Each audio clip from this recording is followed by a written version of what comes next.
tous, chers internautes, chers fans, j'espère que vous allez bien. Je vous souhaite à tous une excellente année 2016. Voilà, je suis très content de vous retrouver sur mon channel pour cette nouvelle année. J'espère qu'elle sera encore mieux que l'année précédente, qu'on va toujours plus se dépasser, qu'on va toujours plus se fighter, qu'on va toujours plus aller loin dans tous nos projets, dans nos études, dans notre taf, dans n'importe quoi, qu'on aura de super belles relations, de super belles rencontres et tout ce qui va nous permettre de passer une année topissime. Donc je suis là pour parler de ce qui s'est passé cette semaine. Pas pendant les vacances, parce que pendant les vacances, je vous le rappelle, il n'y a pas de match. C'est le repos, hein. Donc là, c'est chacun retrouve sa famille, voit son entourage, etc. Mais ça fait un petit peu se reposer certains. On est là pour se bouger, on a quand même un petit tournoi. Je suis un petit peu déçu par le fait qu'il y ait eu quelques désistements cette semaine. Je vais y revenir tout à l'heure. Mais d'abord, je voudrais donc vous parler de ce débrief, donc de ce qui s'est passé là. Chaque dimanche, pour rappel, donc à 20h, cette heure-ci, nous débriefons de ce qui s'est passé la semaine précédente, on présente les matchs de la semaine d'après, et n'oubliez pas que pour être au courant de toute l'actualité de nos championnats, il vous suffit d'aller liker la page YouPhase, de vous abonner à cette chaîne YouPhase Official, et de nous mettre un pouce bleu afin d'augmenter la communauté qui grandit de jour en jour. On a toujours plus d'inscrits, donc ça je vais y revenir également tout à l'heure. Là je fais la vidéo un petit peu à l'arrache, j'ai pas trop préparé parce que je suis sur un gros projet. Je travaille sur un réseau de neurones en ce moment, c'est une intelligence artificielle de forme un petit peu humaine, hein, donc peut-être que je ferai une vidéo dessus. De toute façon, on va devoir faire une vidéo pour le projet, donc peut-être que je la mettrai sur ma chaîne, on verra. Ça peut en plus nous faire un petit peu de pub. Donc voilà, donc sachez qu'une inscription aux qualifications pour la Ligue des Champions 2016 qui aura lieu en septembre, donc les qualifications elles auront lieu en mai, hein. Donc si vous voulez vous inscrire aux qualifications pour la Ligue des Champions, n'oubliez pas qu'il vous suffit de cliquer sur le lien en bas de la page pour vous inscrire à ces qualifications si vous avez bien sûr une Nintendo 3DS et un jeu Pokémon Ruby Omega ou Saphir Alpha. Pourquoi est-ce que j'insiste comme ça ? Eh bien c'est parce que cette semaine j'ai eu un replay sur XY et c'est inadmissible les amis. Le tournoi se déroule sur Omega Ruby et Alpha Saphir. Pourquoi pas sur XY ? Parce qu'il y a plein de méga évolutions qui sont apparues entre temps.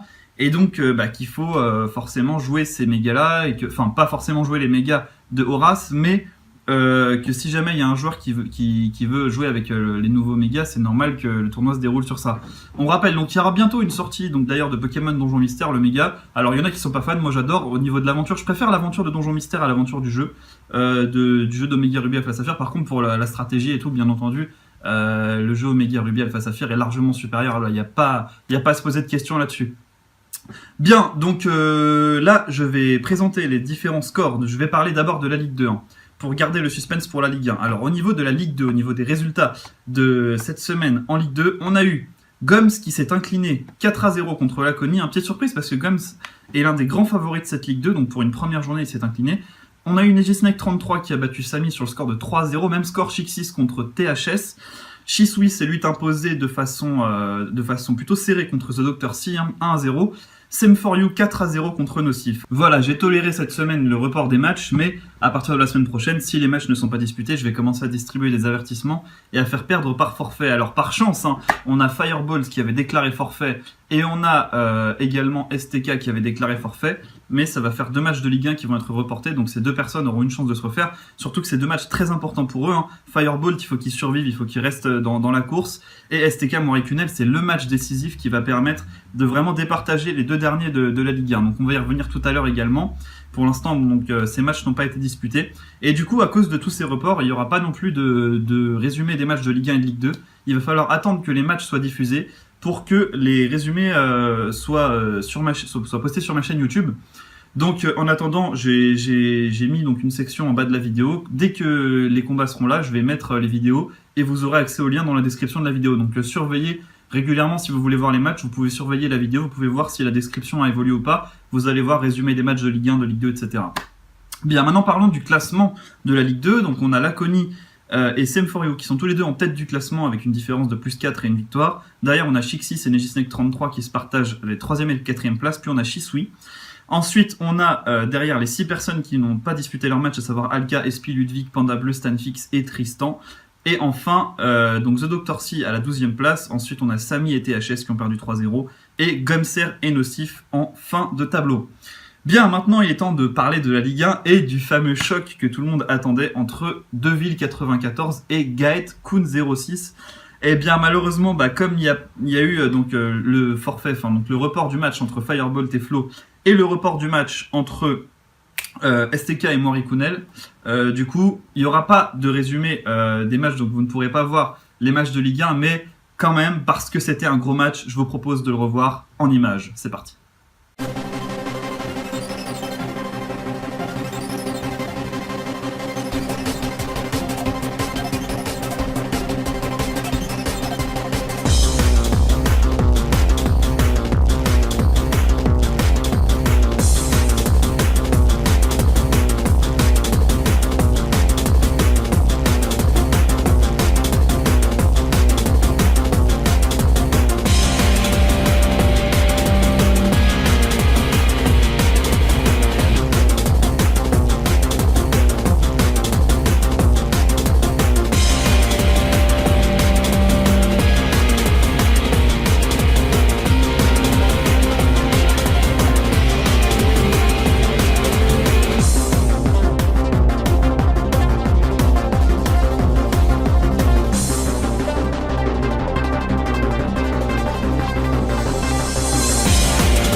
Voilà, donc comme vous le voyez, Gaët Kun06 s'est imposé 2-0. Deville94 était un peu dépité après ce match parce qu'il s'est dit bon, j'aurais peut-être plus mieux anticipé. C'est vrai, hein, c'est vrai qu'il y avait quelques coups qu'il aurait pu anticiper, mais il voulait plutôt jouer safe, hein, sachant que Gaëtan est un bon joueur, mais il a pris le dessus psychologiquement parce qu'il a mieux, il a été meilleur dans le mind game, et là où Deville d'habitude est excellent. Donc c'est pas grave, de toute façon, tous les joueurs maintenant ont une défaite, il y a plus d'invaincus en Ligue 1. Donc ça relance tout, et surtout quand on regarde les scores.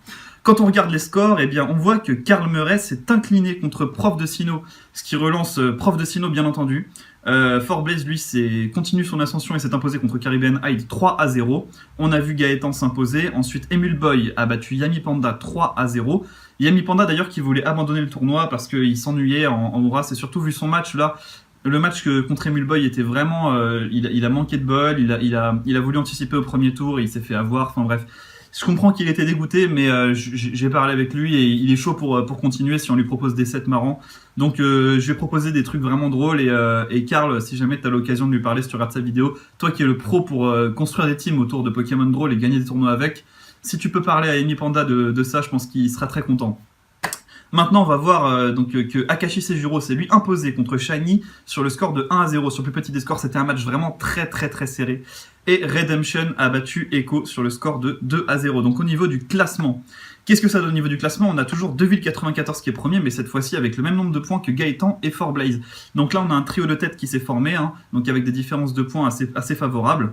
Derrière, on a Flo 2699 à la 4ème place, mais qui pourrait être premier du classement s'il venait à s'imposer contre Firebolt donc pour son match en retard sur un score donc large, on va dire de 5-0 ou de 6-0.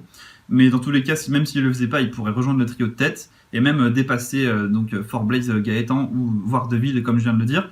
Ensuite, on a Karl Murray donc, qui est 5ème et Prof de Sino grâce à sa victoire contre Karl qui pointe à la 6ème place. Alors Prof de Sino, ce qui est très particulier avec lui, c'est qu'il s'est imposé contre tous les joueurs les plus forts pour l'instant qu'il a affronté et qu'il a perdu contre des joueurs qui sont un peu plus faibles dans le classement, je veux dire, hein, il n'y a pas d'objectivité, là je parle du classement. Donc c'est vraiment très étrange, donc on attend de voir ce joueur confirmé, hein. En plus lui, on adore le voir jouer parce qu'il joue vraiment à chaque fois offensif, c'est spectaculaire et c'est beau. Ensuite derrière lui on a Echo, Caribbean Hyde et Redemption, donc il n'y a pas d'égalité cette fois, Echo est premier juste devant à la différence de points, et pareil pour Hyde devant Red. Ensuite on a Emule Boy et Shiny qui sont pile poil à égalité, hein, donc qui pointent à ex-aequo à la 10ème place. Ensuite, on a Firebolt qui a la même différence de points mais qui a un moins bon nombre de kills. Puis, on a les relégables avec Yami Panda donc, qui était dans le trio de tête, on le rappelle, à la 2ème journée, qui pointe à la 13ème place. Avec derrière lui Akashi Sejuro. Ensuite, les deux derniers, Morikune et STK, sachant que là c'est très serré parce qu'on a quand même 6 joueurs qui sont à 6 points, ce qui est énorme, donc, 5 joueurs qui sont à 6 points. Donc vraiment là, ça va être chaud pour les qualifications en Ligue des Champions, parce que je vous rappelle que les 12 premiers de Ligue 1 vont en Ligue des Champions, et les 4 derniers vont en Master League pour la saison prochaine. Donc ça va être très chaud hein, là pour cette saison. Voilà, donc c'était le débrief assez court du coup de ces matchs, même si vous avez pu voir le match entre Gaëtan et Deville. Je vous tiens au courant, hein, vraiment très très rapidement. Vous pourrez spammer la description pour voir si les matchs auront été publiés. Je sais que vous en avez tous besoin pour jouer vos prochains matchs. Il n'y a pas de problème, surtout en Ligue 2, parce qu'en Ligue 2, personne ne connaît rien sur personne. Donc dès que les matchs de Ligue 2 seront joués et les matchs de Ligue 1 seront joués, les derniers matchs, les 5 derniers matchs, quoi, 3 de Ligue 2 et 2 de Ligue 1, et ben je publierai ces résumés. Voilà, donc en ce qui nous concerne, on se retrouve dimanche prochain à 20h pour le débrief, cette fois-ci, de la 7ème journée de Ligue 1 et de la 2e journée de Ligue 2. De Ligue 2. Je parle, j'ai l'accent du Sud, la 2e journée de Ligue 2. De Ligue 2. Bon, allez, à la semaine prochaine. Salut à tous.